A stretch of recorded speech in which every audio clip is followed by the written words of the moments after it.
YouTube, olá 2023, seja bem-vindo de volta ao meu canal. Primeiramente, feliz ano novo, é muito bom ter você aqui mais uma vez.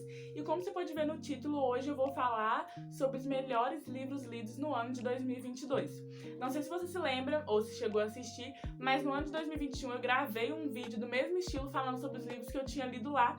E também falei que eu planejava ler, no ano passado, agora 2022, 18 livros, porque é o ano em que eu completaria 18 anos. Completei 18 anos? Sim, graças a Deus. Porém, não consegui ler 18 livros. Eu acho que, tipo assim, eu não esperava que o ano fosse ser tão corrido. Também não fiz um planejamento de quantos livros eu leria por mês e tal. Teve mês que eu li bastante, teve mês que eu não li nada. Mas enfim, eu cheguei a 15 livros e foi bem perto. Ao mesmo tempo é muito frustrante porque eu cheguei tão perto. Mas é muito bom por eu não ter ficado tão longe da minha meta. E hoje eu vim trazer aqui pra vocês os destaques, os que foram melhores dentre esses 15 livros que eu li no ano de 2022. A ordem que eu vou comentar sobre eles aqui é a ordem cronológica, do primeiro ao último que eu li dos melhores. Porque se eu fosse colocar, tipo, em ranking, ia ser muito complicado pra mim, porque eu realmente gostei de todos eles e cada um tem uma história diferente, então dá pra fazer uma comparação. E o primeiro deles é O Deus que Destrói Sonhos, do Rodrigo Bibo. Bom, eu comprei esse livro porque eu vi no Instagram de alguém e eu achei a capa dele muito bonita. Vocês sabem, né, que eu dou uma julgada no livro pela capa, tudo bem. E valeu a pena porque às vezes eu compro um livro com a capa bonita e detesto, mas esse foi um dos melhores mesmo que eu li. Não só esse ano, mas eu acho que desde que eu comecei a minha caminhada cristã. Como o título mesmo entrega, né, ele fala sobre sonhos e, tipo, ele é um tapa na cara mesmo. Porque muitas vezes a gente acha que Deus vai realizar os nossos sonhos, mas não pergunta a Deus quais são os sonhos dele. E o autor que tá abordando sobre esse tema, sabe? Que o evangelho verdadeiro, ele é confronto. A partir do momento que a gente entrega a vida pra Jesus, nós estamos dispostos a viver a vida que Deus planejou pra gente quando a gente não era nem substância no ventre da nossa mãe. Então esse livro vale muito a pena, eu acho que todo cristão deveria ler. Além do tema ser interessante, ele é muito lindo, como vocês podem ver aí. Ele, nossa, sério, eu amei essa fitinha que tem aqui dentro, igual das bíblias pra marcar. Amei o fato dele ter esse monte de parte rosa, porque eu amo rosa. Amei a capa, amei a lombada, amei o livro todo. 5 estrelinhas pro Deus que Destrói Sonhos, do Rodrigo Bibo. Outro livro que ganhou meu coração esse ano é o Deus Pródigo, do Timothy Keller. Vocês também devem ter ouvido falar, primeiro porque o autor é muito conhecido e o livro também, pelo que eu vi, é muito conhecido. Eu li ele por indicação do Douglas, do Dizascope. Eu tava assistindo um vídeo dele falando sobre livros que todo cristão deveria ler, acho que o título era esse. E ele falou sobre esse livro e quando ele descreveu me atraiu bastante, principalmente o título, né, porque a gente conhece a história do filho pródigo e eu queria saber qual que era a associação que o autor tava fazendo. E bom, esse livro é muito bom e a mensagem central dele é que os dois filhos estavam perdidos. Tanto o filho pródigo que foi pra longe e gastou todo aquele dinheiro que o pai, na herança que o pai dele tinha deixado pra ele, quanto o filho mais velho que ficou em casa e ainda assim estava distante do pai. Só posso te falar que é um livro muito bom, que vale muito a pena. Ele também é bem curtinho, sabe? A única coisa que eu não gostei, que eu já comentei isso no último vídeo que eu falei sobre livros aqui, são as páginas brancas, que eu prefiro a página amarelada. Mas o conteúdo vale muito a pena, são poucas páginas, chega nem a 200. E é um livro também que eu falo, como eu vi no vídeo e posso repetir aqui, que todo cristão deveria ler. O próximo livro é um dos clássicos do século XX, O Mundo de Sofia, do Jostein Gaarder. Não sei como é que fala esse nome não, porque é um nome norueguês. Um livro muito bom. E bom, eu tenho uma história com esse livro. Eu ganhei ele de uma moça que trabalhava com a minha mãe quando eu tinha uns 12, 13 anos. E eu comecei a ler, acho que eu cheguei tipo em 20, 30 páginas. Não gostei, achei chato, porque ele é uma história, né, tá escrito aqui, um romance da filosofia. Não sei se dá pra ler aí. Acho que dá, né? Um romance da filosofia. E envolvia filosofia, obviamente. Eu não achei legal e tal, não sei o que. Deixei o livro anos guardado na minha prateleira. Até pensei em doar ele, mas eu falei, eu fico com dó de doar assim, ler, porque vai que depois eu preciso ler ele. Ainda mais que ele é um livro bem clássico. Acabou que eu não precisei ler ele, tipo assim, pra escola e tal, mas eu quis ler ele esse ano e valeu muito a pena, porque esse livro é muito bom, ele merece a fama que ele tem. A história é envolvente, fala assim de filosofia, mas de um jeito muito atrativo. Inclusive me ajudou em muita coisa na escola. Inicialmente eu não tinha gostado da capa dele, porque essa é a versão antiga da capa, né? Tem uma versão agora, que ela é vermelha e tal. Mas acaba que eu gostei, porque ele tem as páginas amareladas, como eu gosto. Eu não sei se é... Elas já eram amareladas, mas elas também são antigas. Essa aqui é uma das primeiras versões, é de 1900 e porrada. E esse livro é muito bom, a capa dele, vamos dizer que é retrô, vintage, chame como quiser. Mas o conteúdo é o mesmo, o livro é excelente. Tem o plot twist, né, que é uma reviravolta muito interessante, compensa, ele te prende do começo ao fim. Então, assim, o Mundo de Sofia vale muito a pena mesmo, se você tiver a oportunidade de ler, porque é uma história muito envolvente, muito interessante.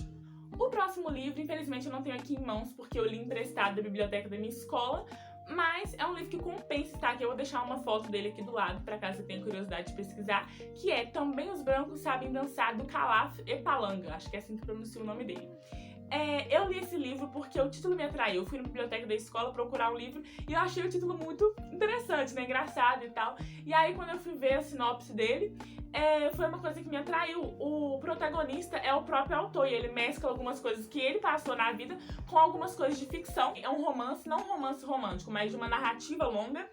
E ele conta, né, sobre um músico, como o autor tava viajando, ele ia pra onde? Eu não lembro pra onde, o país que ele ia, pra Europa, mas ele tinha perdido o visto dele, e ele vai contando, ele é africano, né, esse autor, ele é angolano, o protagonista, ele mora na Europa, mas ele perdeu o visto dele e tal, e ele acaba sendo retido no aeroporto, e aí a história se desenvolve, ele contando coisas que aconteceram no passado, com coisas do presente, também tem o ponto de vista do policial que prendeu ele no aeroporto, então é muito interessante, porque esse livro fala sobre como é visto um imigrante, e principalmente um imigrante negro, africano na Europa, conta várias histórias e é muito atrativo, e também uma coisa que eu gosto é por não ser um livro norte-americano. Eu não tenho nada contra livros que venham dos Estados Unidos, né, principalmente, que a maioria dos livros eu leio bastante, não tenho nada contra, mas é bom ler livros de autores diferentes, de lugares diferentes, sejam livros brasileiros ou livros africanos, uma visão diferente das coisas. Então esse livro, assim, ele falou pra mim sobre várias coisas, porque eu gosto muito de estudar sobre essa questão da cultura negra e tal, por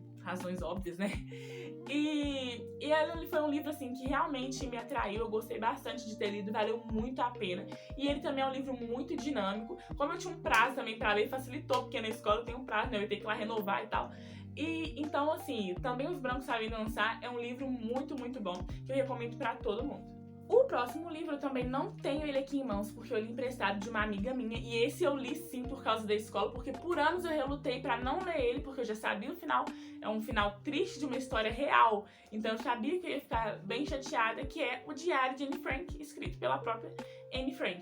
A versão que eu li é a versão completa, porque quando foi postado inicialmente ela tinha várias edições, né, tipo assim, tinha sido editado várias vezes.